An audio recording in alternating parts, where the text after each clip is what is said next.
All is not well in the Vale. Already overseen by a frail man after the events of Robert's rebellion, the death of Jon Arryn catapulted the easternmost of the Seven Kingdoms into tense territory. Lysa Arryn bade her bannermen stand idle during the War of the Five Kings, reluctant to involve her men and overprotective of her son.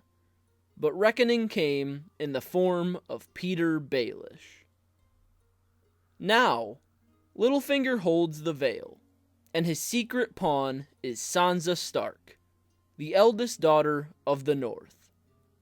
While sickly little Robert Arryn is still the heir to his father's domain, Littlefinger seeks out another, stronger youth with whom he can entrench Sansa and further spin his schemes.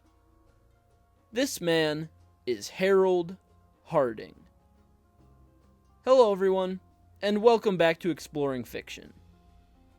Sir Harrold Hardyng, sometimes called Harry the Heir, or the Young Falcon, has an adjacent birthright connection to the seat of the Vale in the Eyrie, and in the Winds of Winter, it is all but promised he will play an important role in the politics of his home kingdom. While the mess made of the Vale is far from resolved, and it remains unclear what his fate will be, it is unquestionable that Harrold Hardyng will rise to at least some prominence. So, who exactly is Harrold Hardyng, and why is he so important? Let's explore. Harrold Hardyng was born in the year 281 or 282 AC in the Vale, to an unnamed knight of House Hardyng and the youngest daughter of Ellis Waynwood and Lysa Arryn. Because of this direct tie to House Arryn, Lysa Arryn was the late Jon Arryn's younger sister. Harrold Hardyng was the great-nephew of Jon Arryn, Lord of the Vale. At a young age, Harrold was taken as ward by Lady Anya Waynwood to be raised at Iron Oaks. Across the Seven Kingdoms, Robert's rebellion raged on, and it took its toll on House Arryn, leaving all of Lord Jon's heirs dead. By simple lineage, Harrold was deemed Jon Arryn's new heir unless the frail lord were to father a child. Alas, Robert Arryn was born in 292 AC, thereby claiming the status of heir to the Vale from Harrold, and 6 years later, in 298 AC, Jon Arryn passed away. As Robert Arryn was still a child, Harrold Hardyng was named his heir, but from the start, the boy resented his cousin, believing he was patiently waiting to take the Eyrie for himself. By the time Lord Petyr Baelish claimed lordship over the Vale, Harrold had already fathered 2 bastards, each from a different woman despite his rather young age. Though his time in the narrative has not yet come, there is mention of Harrold Hardyng in A Feast for Crows. Lord Petyr Baelish negotiates with the Lords Declarant of the Vale and attempts to bring Harrold under his supervision, but they reject him and in turn try to ply young Robert from his care. In her disguise as Elaine Stone, Sansa hears talk of Harrold and his promiscuous ways, as well as the rumor that he's been knighted by Lord Jan Royce, formally making him Sir Harrold Hardyng. Lord Baelish, always up to something, works yet another wonder as he arranges a betrothal between Sansa, still disguised as Elaine, and Sir Harrold.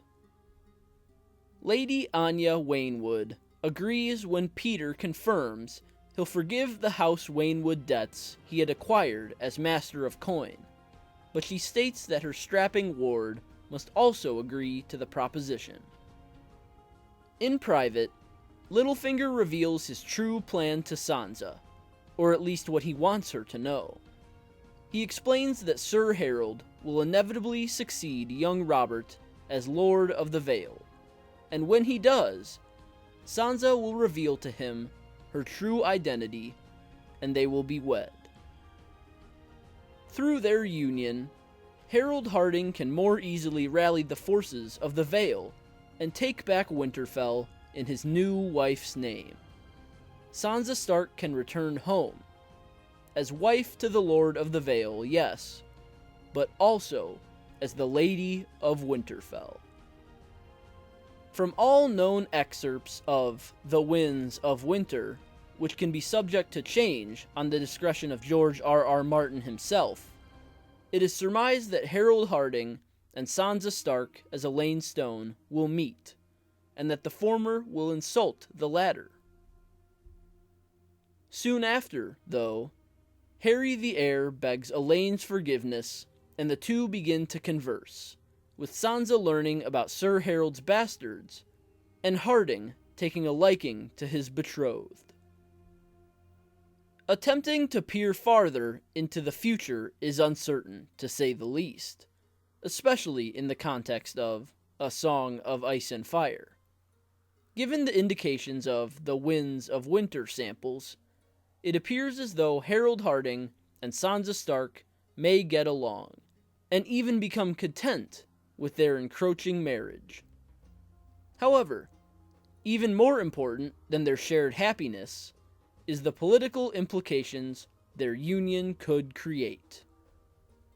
A union of the North and the Vale, Winterfell and the Eyrie, could prove a most serious threat to the already crumbling Lannister-Tyrell alliance. The North itself already houses conflict, with Stannis Baratheon bearing down on the Boltons at Winterfell, but the results of these squabbles are so uncertain that the future remains clouded. Together, Sir Harrold Hardyng and Lady Sansa Stark could unite their forces just as their predecessors had done during Robert's Rebellion, shaping Westeros as they see fit. But with George R.R. Martin, the most probable scenario hardly ever triumphs. Whether a conflict erupts between Harry the Heir and Sansa, or Littlefinger twists their feelings to put himself on top of them all, something is bound to interrupt such a perfect plan.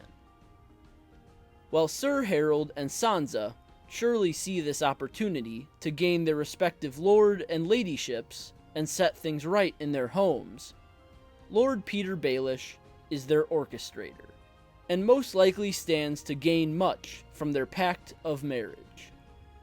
So, Sir Harrold Hardyng is set to marry Sansa Stark, though she is hidden as Elaine Stone, and thus take over the Vale and Winterfell together. While their relationship begins in a tumultuous manner, they appear to grow closer, but nothing ever comes easy in the Seven Kingdoms. Sir Harrold Hardyng, known by some as Harry the Heir, is adjacently connected to the ruling seat of the Vale. Multiple times in his life has he been tempted, as the strings of fate have dangled the title over his head, but never has Sir Harrold ascended to the highest seat in the East. However, Lord Petyr Baelish, after the death of Lady Lysa Arryn, which leaves her ailing son Robert as ruler, has his eyes set on Harry the Heir. With Sansa Stark in tow, Littlefinger sets in motion a plan to wed her to Sir Harrold, uniting the Vale and the North. While the fate of Sir Harrold is yet to be determined, he will surely be a significant figure in The Winds of Winter, which will change the Seven Kingdoms in a drastic manner indeed.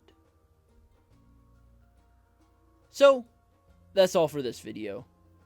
Leave a comment with your thoughts. I'd love to hear them.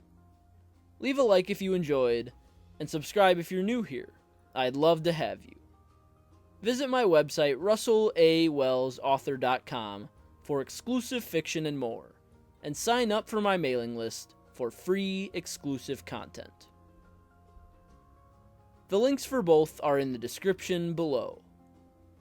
So, like always, I will see you next time.